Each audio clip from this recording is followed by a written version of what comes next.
Hello and namaste everyone. It's me Ruth Mary Shrestha from Learning Nepali. Welcome to our today's lesson. First, I want to ask you one question. Have you ever looked at Nepali verb and thought, why does one verb have so many different forms? For example, जा, जान्छु, जाँदैछु, गयो, गइसक्यो. They all come from the same word. So today I am going to show you the secret.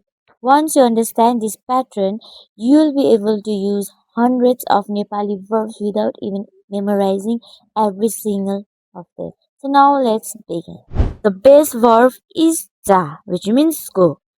Think of it like Lego blocks. You keep the same verb and simply change the ending. The ending tells us who is doing the action, when it happens, or whether it has already happened. English works in similar way. Go, going, went, gone, will go. Nepali does the same thing. Now let's start with the easiest one. Ja, which means go. Ja. And this is used with close friends. Jao, which also means go, but it is in a little bit more polite form. Januhos, please go. This is in polite form. Actually, it is in very polite form. Janu, to go. And this is a dictionary form. Whenever you learn a new verb, you must learn this form. Present or near future form. Let's say you are about to go.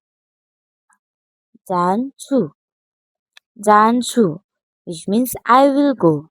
जान्छौ, जान्छौ, this means you will go. जान्छ, जान्छ, this means he or she will go. Did you notice something? Here only the ending changes. The verb stays same in every sentence. Present continuous. Imagine you are going to school right now. So how do we say I am going?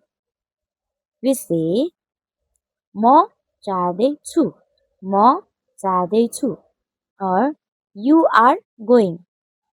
तिमी जाँदैछौ, तिमी जाँदैछौ, or he or she is going. ऊ जाँदैछ, ऊ जाँदैछ. Did you notice we just added दै? जाँदैछु, जाँदैछौ, जाँदैछ. To show an action happening right now, just think of going, eating, walking, doing exactly the same idea we just used in the over sentence. Now, simple past. Now let's travel back in the time. Yesterday I went. This is where Nepali becomes interesting. Instead of saying something similar to ja, the verb changes completely. That is गयो, गयो, which means he went. गयो, गयो, this means you went. गए, गए, this means they went. This is an irregular verb just like English. Go become went. So don't worry if it looks strange, you just simply memorize this one. But most of the Nepali verbs does not change this much. Present perfect. Suppose you are already gone. Maybe your friend asks, where is Ram? Then you answer, गइसक्यो. गइसक्यो. This means he has already gone. The word "stuck" means finished or completed. So, गइसक्यो means has already gone. More examples like गइसके or म गइसके. This means I have already gone. गइसक्यो or तिमी गइसक्यो. तिमी गइसक्यो. This means you have already gone. Or गइसके. उनीहरू गइसके. उनीहरू गइसके. This means they have already gone. Now imagine the action happened even earlier. For example, when I arrived, Ram had already gone. Ram had already gone. We say गइसकेको थियो. राम गइसकेको थियो. राम गइसकेको थियो. The key idea is सकेको shows already completed and थियो takes us into the past. Now here's the best part. You don't need to memorize every single verb separately. Let's replace ja with ka, which means it. Ja with ka and ka means it. Now let's see what happens when we replace ja with ka. जान्छु. When we replace it becomes खान्छु. जाँदैछु becomes खाँदैछु. गइसक्यो. It becomes खाइसक्यो. Again, जान्छु becomes खान्छु. जाँदैछु becomes खाँदैछु.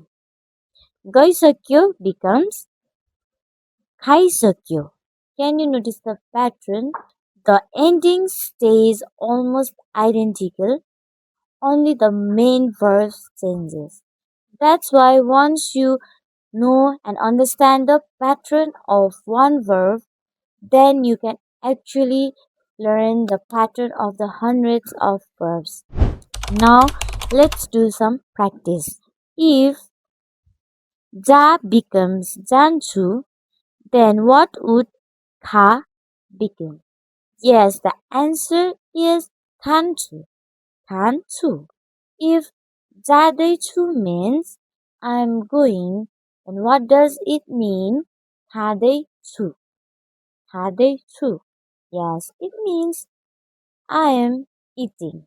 At last, one important thing to remember is the verb jais special. Its past becomes goyo instead of something like jayo. Remember, it's exactly like English. Go became went, so ja becomes goyo. There are only few verbs like this, so don't let them scare you. But most of the Nepali verbs follow the same pattern. So today I hope you learned that one Nepali verb can create dozens of different sentences. And I hope you learned how to give commands, talk about present, the past, the actions happening now, and the actions that have already finished. So, what's the best part? The same pattern works with hundreds of Nepali verbs. You just don't need to memorize.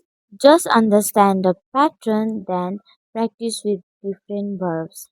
So, this was all for today's lesson. I hope this lesson was helpful. Please don't forget to like, share, and subscribe to our YouTube channel, Learning Nepali, for more Nepali learning content. So, see you in our next video. Until then, namaste.